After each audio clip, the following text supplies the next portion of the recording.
clear sense of purpose. Listen to this. Only 25% of people that live in America have a clear sense of purpose.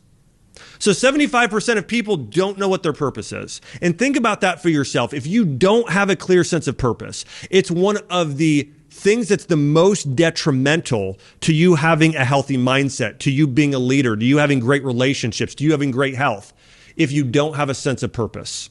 In fact, medical studies show if you don't have a sense of purpose, it causes more depression and anxiety in your life as well. So there's lots of side effects on your health, in your career, your spiritual life, if you don't know what your purpose is.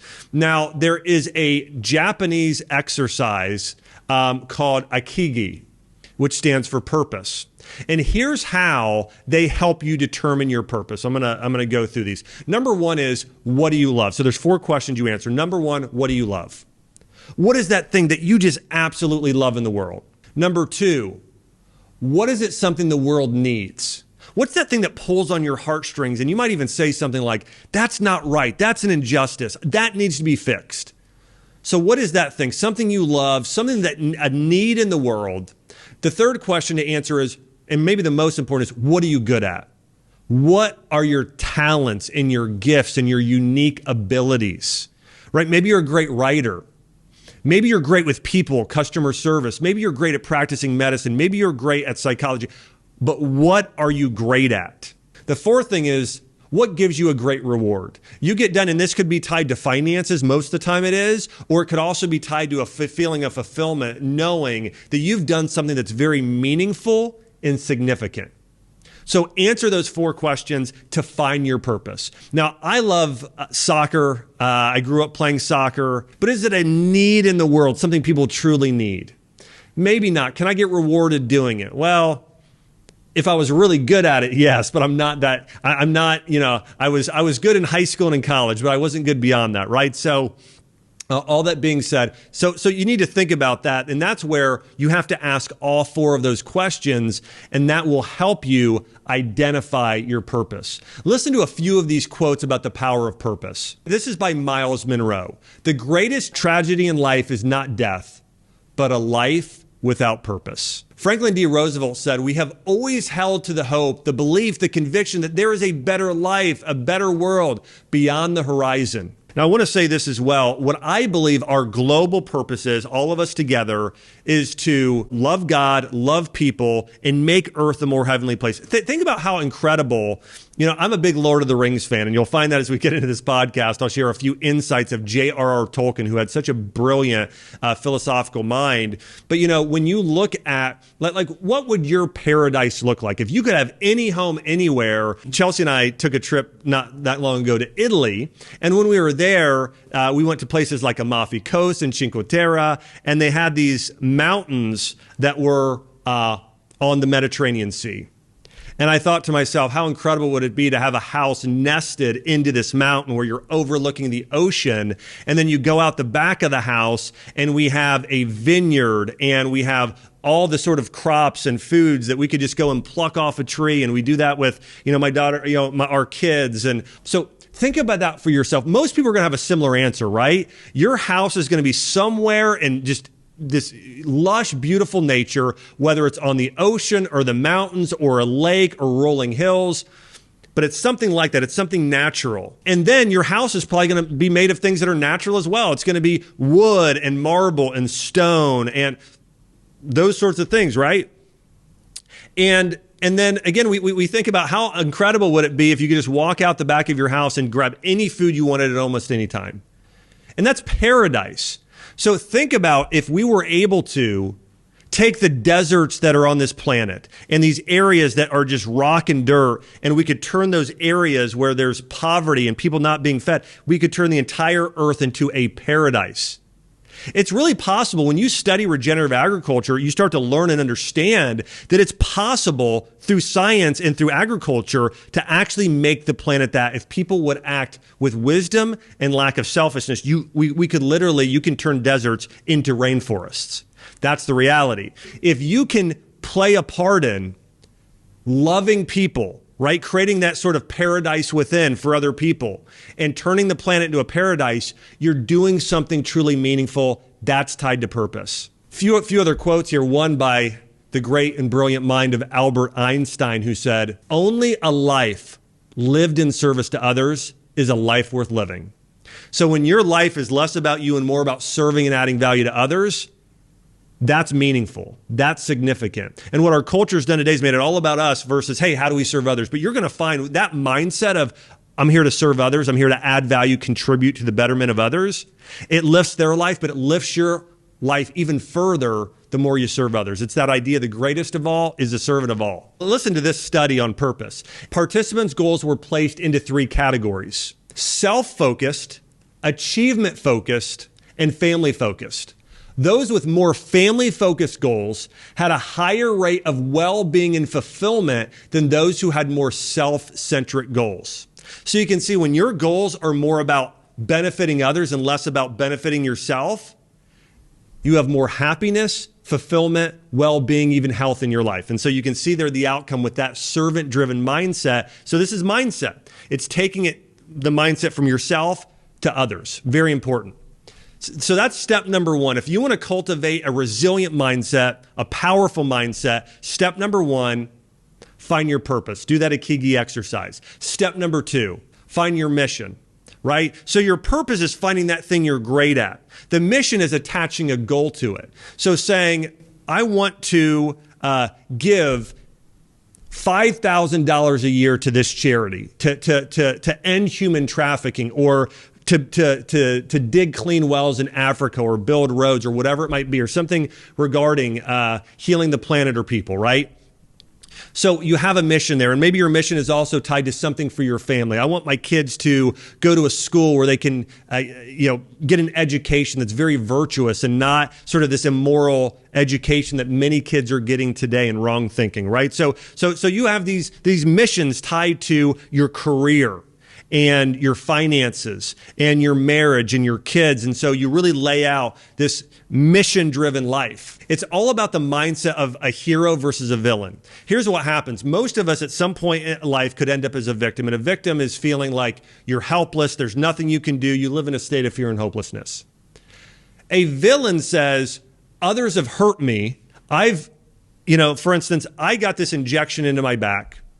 And then because of this and my suffering, I want to make everyone else miserable, and I want to complain and everyone to know how bad I have it and make others feel bad. I sort of want others, what is that? There's a quote, something like misery loves company, right? So that's what a villain does. It's all about pride and resentment or envy. Well, I'm suffering, so that's not fair that other people are out there enjoying their life or having a good time. That's what a villain thinks. Here's what a hero does. A hero takes personal responsibility. So for myself, when I was going through this crisis, I thought to myself, you know what? I'm going to do everything that I can right now. I'm going to eat healthy. I'm going to do any sort of physical therapy that I can. I'm going to encourage and add value to others and help them fulfill their dreams and goals in life, right? That's the idea there, is this heroic mindset of saying, here's the difference. A villain says, I'm going to use my pain and suffering for evil. A hero says, I'm going to use this pain and suffering for good. My mom was diagnosed with cancer many years ago, and she survived it by learning some of these principles around mindset medicine that we're talking about, and around food as medicine. And my mom didn't use her suffering to complain or anything else. And in fact, she teaches other women now who suffer with breast cancer, how to make superfood smoothies and anti-cancer meals and things. So she's using that for good. And so you want to do the same thing. And so another key mindset is having a mission-driven mindset. Take time and think to yourself, what are my important missions in life over the next 1 year, 5 year, 10 years? What are some missions you have? And then go and fulfill those in a heroic way by contributing to the lives of others. Number 3, identity is a key part of mindset. Listen to this quote by psychologist Carl Jung. The world will ask who you are, and if you don't know, the world will tell you. That's the reality. This is happening in culture today. We're living in this victim culture where everyone feels like they're a victim. They're not really a victim. The world's just telling them they're a victim. There's an ancient Persian proverb that says this: I cried because I had no shoes until I saw a man who had no feet. When I was dealing with the chronic pain I was having, I was on Facebook at one point, and I was looking at some things in my feed, and I saw this man who had lost he had lost his foot in a jet skiing accident. And I thought to myself, you know what? He's having a harder time than I am right now. I think he lost a limb, and he actually had many other injuries there as well. And I thought, you know what? I'm thinking about him right now, how I can add value to him and his recovery. All that being said, right? It's all your perspective is so important. So as we talk about identity, there tends to be three identities: modern, traditional, and divine. By the way, here's what an identity is. Your identity is tied to your roles and your responsibilities. For example, one of my roles right now is as a dad. Okay, so that's a role I have. So my identity, I'm a dad. And then my responsibilities as a dad are to train up my daughter in the way she should go in terms of being virtuous in her character, in terms of being kind and generous, into having a good work ethic. So these are all my responsibilities of a father, of to nurture her and tell her how much I love her, but also to challenge her to be the best she can be, right? So I'm aware that's a role I have as a dad, and then I have responsibilities that come with it. And the more meaningful your roles are, and the more you take on and embrace those responsibilities, the more significant and meaningful your life is. This is really, really important to understand. So modern identity, it's all about labeling yourself as something as a victim. So it could be your race, it could be your gender, it could be your sexuality, it could be your nationality, it could be your upbringing, it could be your disability. Right? Like I used to, when I ran my functional medicine clinic, I would have patients come in. I remember one time I had a patient come in. I'm thinking of two actually in my head now, one with fibromyalgia and another that came in with Lyme disease. And I do want to always be sensitive and compassionate because I do understand that it's hard when you're suffering. It's hard to take the focus off yourself. But they had their identity. In fact, if you would ask them their identity, like, who are you? One of the first things that would come out of their mouth in a conversation would be, I have fibromyalgia, or I'm a Lyme disease patient. Like their identity was very, and by the way, have you ever met anyone like that? Their identity is tied to, they have a victim, it's what we call a victim mentality. They live with a victim identity. And we see this in the world today where everybody is having this victim mentality, but that's the modern identity today because it's all about them. Now, a traditional identity, by the way, I'm going to do a very big breakdown on a future podcast episode all about identity. If you're not subscribed, make sure to subscribe to the podcast because we're going to really dive into the science and psychology behind all these things. But the traditional identity is more about national pride and patriotism. It's about your tribe and your community. So think about ancient tribes and groups of people. They weren't just fending for themselves, they were fending for the community. And you tended to have within the community maybe a baker and a blacksmith and a farmer and a seamstress and a hunter. You had this group of people, and essentially the whole tribe took care of each other. That's a traditional identity, and it's more virtuous and it's better than a modern identity. But the traditional identity, sometimes it's about your tribe, but also it sometimes becomes very negative about other tribes, and they can attack other tribes and only think about their tribe and their community at the expense of others. And so that can happen in a traditional identity. Think about modern identity is marry whoever you want. It doesn't matter what your parents want, what anyone else thinks. It's what you want and your feelings right now. That's a modern identity. Traditional identity is all about what's best for the community. Think about an arranged marriage, right? Okay, so there's an example, real life examples. Now, let's go to this next identity mindset. And it's not about this identity is not just about you. It's not just about your community. It's about the world. And it's called a divine identity. And this is where your divine identity, by the way, you always attach your identity to something. It's your community or your feelings or some form of the divine. And listen, this could be pervasive to many different religions. Christians, Jews, Muslims, Buddhists, Taoists, this is true. If your identity is attached to something that's divine and eternal, it builds a stronger identity. Because think about this for myself. If I'm in this state of suffering and physical disability, if I lived in that state, I would think about, this is the only life I have. It's kind of over for me. And by the way, I don't think that for myself now, even if I did, but generally saying that if I really believed that, hey, this time on earth is all there is. Versus if I believe, and there's a great quote by C.S. Lewis, and he says something like this. He says, the people that make the biggest impact in this life are the people that think most about the next life, right? So if you believe that after you die, maybe there's a heaven or a hell or an eternity, then you operate differently. You're storing up treasures for yourself, maybe on heaven rather than on earth, right? So it's important to understand this is an important mindset. Do you have a temporal, just here and now only, or an eternal mindset? And so if you have more of an eternal mindset, the way you act, and think about Mother Teresa. If Mother Teresa didn't believe there was an eternity, would she have lived the life she lived exactly like she did?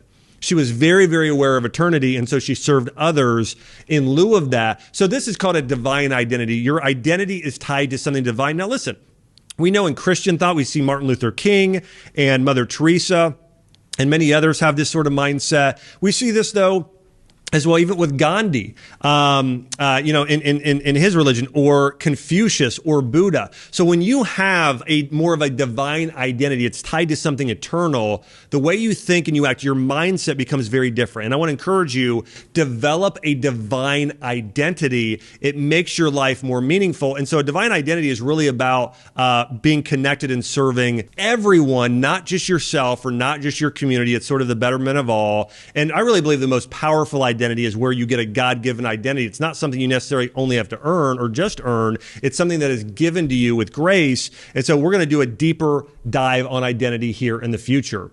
One of the last couple things here is the identity surrounding going solo or running with a community. And we really saw this during the COVID pandemic. I'm going to read a couple and go through a couple research studies here that I think are very enlightening. Listen to this. Loneliness is on the rise, having doubled since the 1980s. So again, loneliness and feeling of isolation has doubled. Social media has made it worse than ever before. Research tells us the higher the social media use, the more pervasive the loneliness is. Just how prevalent is loneliness? Studies show that nearly half of Americans report feeling alone or isolated. Listen, 50% of people in America feel lonely or isolated, and 40% say their relationships aren't meaningful. That's a huge percentage of people. And most of us, even if you say, I have some meaningful relationships, it's not what I want. Most of us want more. We know it could be so much better. And most of us have this mindset of, I've got to do it all. It's all, I'm going to go at it alone. Former Surgeon General Vivek Murthy relayed a shocking discovery in an article this was written in Harvard Business Review. He reported that having weak social connections is as harmful to our health as smoking 15 cigarettes a day. By the way, being lonely or you not having a strong community around you is worse for you than being obese for your health. That's not even to mention your mental health and other areas of your life. And so it's important to know that you really want to build a strong sense of community in your life. You want to have a community mindset. You want to ask the question, not how, but who. Who else? Who can help you with something? Who can you start a business with? So oftentimes we just think about me. Think about we as much as you possibly can. There's a 2013 study published in Psychological Sciences, and they found that people who are low in self-control, if they just spend time around people that are more self-disciplined, it was incredibly statistically significant in them achieving their goals. So think about this. If you're a person and you're not disciplined, the most important thing you can do, according to studies, is spend time around disciplined people. There's a law called Dunbar's Law. And basically the law states that you become like the people you surround yourself with. Now, people, we've heard this probably, the 5 people you spend the most time with is who you become. It's true, but not entirely true. The 5 people have the greatest impact on you, but if you have another 50 people that you spend some time with, those people also do impact you in a fairly significant way as well. And so it's important to understand, but really you do want to focus on who are those 5 people, and you may want to upgrade your inner circle. I'm not saying get rid of all your friends. I am saying, though, you want to focus on who are the people in your life that have a strong mindset and spend more time with those people. So the mindset of others will influence your mindset in a positive or negative way. Last point here when it comes to mindset is you want to have a mindset of not just accomplishing things, but of who you can become. You've probably used at some point in your life a to-do list. You check off the tasks you have on your daily schedule. Rather than a to-do list, start a to-be list. Who do you want to become? Think about yourself, the most powerful you in the future. Think about the person you respect most in the world, in their character and in maybe their accomplishments, but especially their character. You're like, this person just has incredible character. What are the things that define them? Who do you want to be known as? For instance, myself, I want to be wise. I want to be compassionate. I want to be generous. I want to be thought of as somebody who embodies servant leadership, right? And so I think about that. So rather than a to-do list of, I've got to do this today or hit this goal, I think about myself saying, I want to be a servant leader. And so I'm focused on becoming, my mindset is that of a servant leader. I'm studying the people in history, whether it be Jesus or Gandhi or Mother Teresa or MLK or others who embodies servant leadership, studying and reading about their life and trying to model what they've done. So this is the other mindset you want, a mindset of to be. What do you want to be? So take time and think about what are 5 things you want to be regarding your character, and it can be skill as well. Maybe you want to be a gourmet baker. My wife, Chelsea, actually just before this, I came up, my wife is experimenting and getting really good with making sourdough, whole grain bread and things like that. So she's doing a lot of fermentation. And so, I want my wife to be a great baker. It's awesome in some of the incredible food she makes. But also in addition, so thinking about myself, I want to become, maybe you could say yourself, a leadership expert or a great mom or great dad, right? Those are other things, right? So think about what is your to-be list. That's another thing in terms of mindset. Your mindset is not about your accomplishments. Your mindset is on becoming the greatest version of yourself. So to wrap up the podcast here, I want to go through a few last things, and that is, 1, cultivate a more powerful mindset. Understand that mindset is your greatest form of medicine. And I want you to think to yourself, where am I missing out in my mindset? Could my mindset get stronger in certain areas? Where could I improve? Especially in regards, we talked about purpose and mission and community as well. So really think about those areas. And in future podcasts, we're going to talk about a growth mindset. We're going to dive into that. We're going to talk about a strategic mindset. We're going to talk about how to overcome limiting beliefs. We'll go through goal setting. We're going to go through a lot of really incredible topics I'm excited to share with you. Also, hey, don't forget to subscribe here. I've got a lot more. We have a lot more podcasts coming out on a regular basis. I'm also going to get into a lot of relevant news. What's going on today and how should you think about it in terms of the right mindset and leadership around some of these topics. Well, thanks for tuning in to the Growth Lab podcast. Again, remember, each week we're going to uncover the science behind how to grow yourself, your health, your wealth, and take your career and relationships to the next level. Again, thank you for subscribing. Thanks everybody who is sharing this, liking it, and I appreciate everybody taking part. And feel free to leave comments. I'd love to hear from you. What are some upcoming topics you'd love to hear from me talk about, whether it be personal growth, professional growth, wealth building, health, anything? Let me know some topics you'd like me to cover. Thanks for tuning in. I'll see you next week.